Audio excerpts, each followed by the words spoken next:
This is the electric Ford Mustang Mach-E.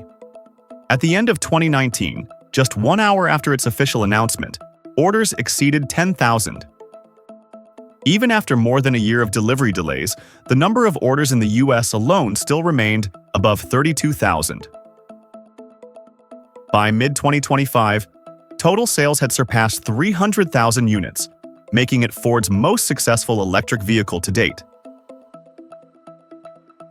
Although the model kept setting new sales records in recent months, unfortunately, it's now almost dead. Let's start with a bit of background. The Mach-E is the first fully electric car that Ford built from scratch. It's one of the key models representing the company's shift toward electrification.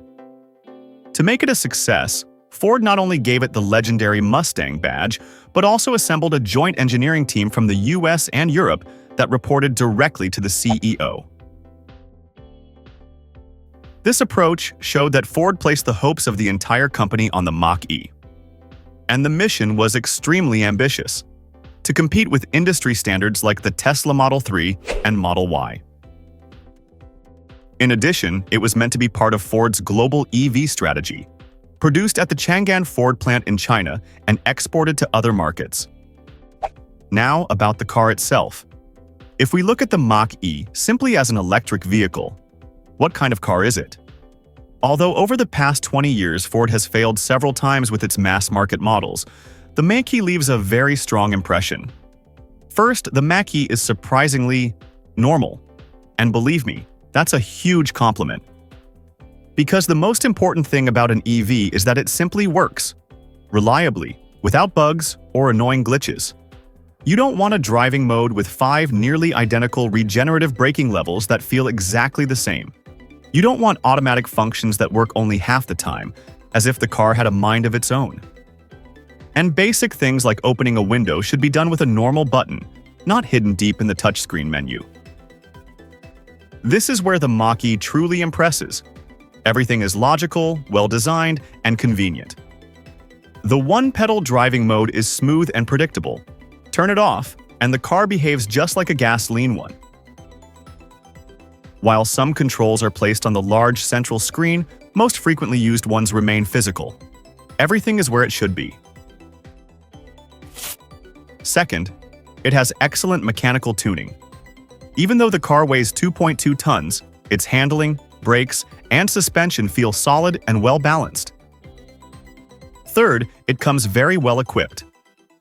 The base trim already offers a high level of features: a power liftgate, keyless entry for all doors, folding mirrors, and sporty seats. You also get ambient lighting, a fabric-wrapped dashboard, leather seats, a panoramic roof, all standard. Even Ford's advanced driver assist system, Co-Pilot 360, is included. And it's not just an ordinary adaptive cruise control. The system can change lanes and overtake on its own, smoothly and confidently. It even supports fully hands-free highway driving, and in city traffic, it can keep the car centered and avoid obstacles. It's almost as impressive as Tesla's autopilot. The only reminder of reality is when it misses a highway exit. Overall, the car feels very well balanced. In the North American market, the Mach-E holds up perfectly against the VW ID.4, Nissan Ariya, or Hyundai Ioniq 5 and 6. Its growing sales prove it still has potential, even though its hardware has barely changed in 5 years. But why did I say earlier that it's dying? Time to move on to the problems. First, it's ugly and chaotic. Compare the classic Mustang to the electric Mach-E. The latter looks clumsy, disproportionate, like a horse that can't run. Of course, looks aren't everything, but cars are still products. They can be simple but not outright unattractive. And if a car isn't beautiful, it should make up for it with power, range, or price. Yet the Mach-E doesn't make up for anything. However, that's a matter of taste. The real problem lies elsewhere. The Mach-E is catastrophically unprofitable.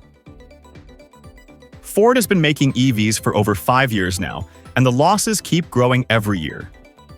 In 2023, the company lost an average of $60,000 per car, and by 2024, $132,000.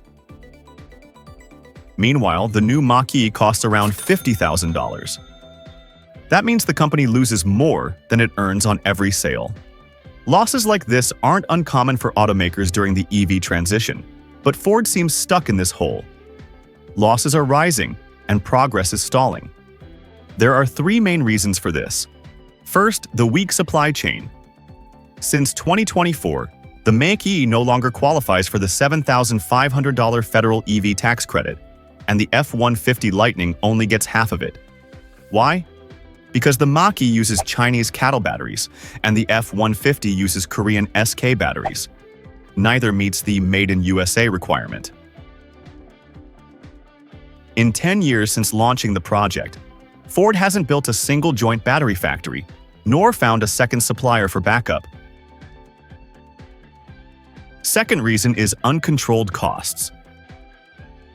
Beyond the supply chain, Ford faces huge pressure from the powerful UAW union, the most influential among the big three.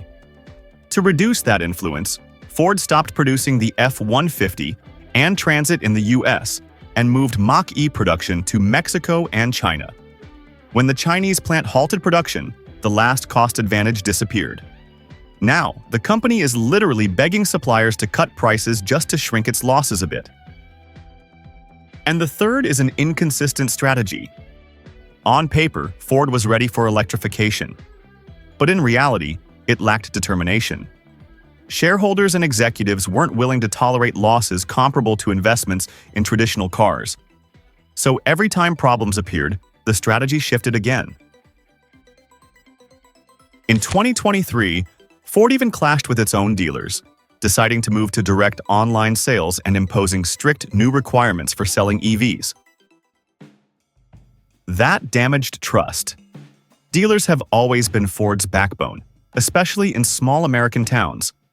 According to industry experts, Ford's EV troubles will likely continue for another couple of years.